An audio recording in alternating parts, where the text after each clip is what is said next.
Hi, I'm Meg. I was brought up in a Christian home and gave my life to Jesus when I was a little girl. That doesn't mean to say that my home life was always happy though. My dad suffered from some mental health issues, and on the one hand he loved Jesus, and on the other he had a foul temper, and it was quite hard to deal with as a child. I didn't really understand why he was that way.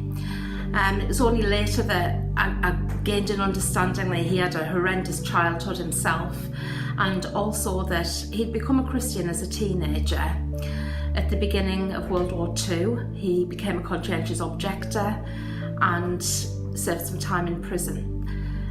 But I didn't really understand, the implications of all of that on his life.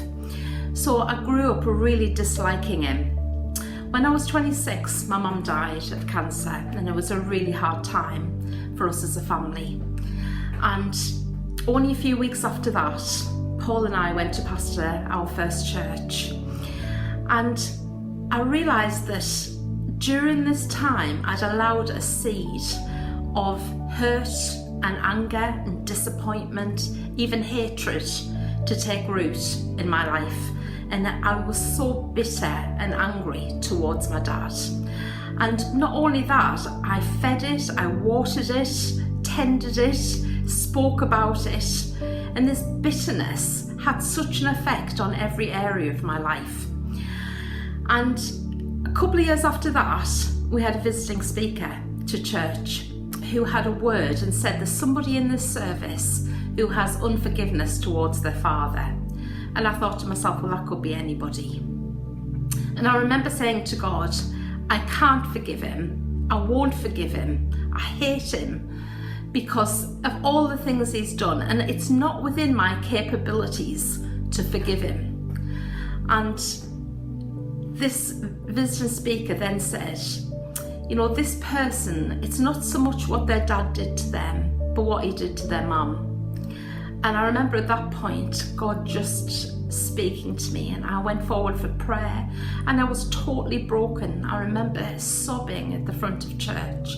And I also remember saying out loud, Dad, I forgive you. He wasn't there, but I was saying it out loud, Dad, I forgive you.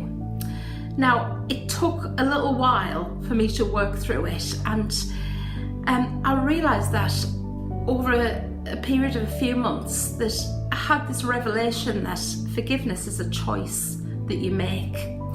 And it's a bit like a train that's heading down a track with a lot of carriages behind it. And it gets to one of those railway junctions when there's maybe a curve in the track, and it makes the decision, that engine makes the decision to turn on that curve. And it takes a little while for the carriages to come into alignment. And that's what it was like in my life. It took a while for those feelings and those, those thoughts to come into line with the decision that I'd made. Now, my life with my dad got so much better. And I remember going to see him, and there were still things he would say and do that hurt, but it was a continuous decision.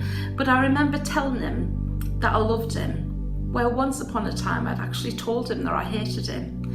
And I told him that I loved him. He told me that he loved me, something that we'd never ever done. And I just feel that God totally broke into my life that day. I made that decision to forgive. And my relationship with my dad was so much better, and I just have a great hope that I'll see him again one day.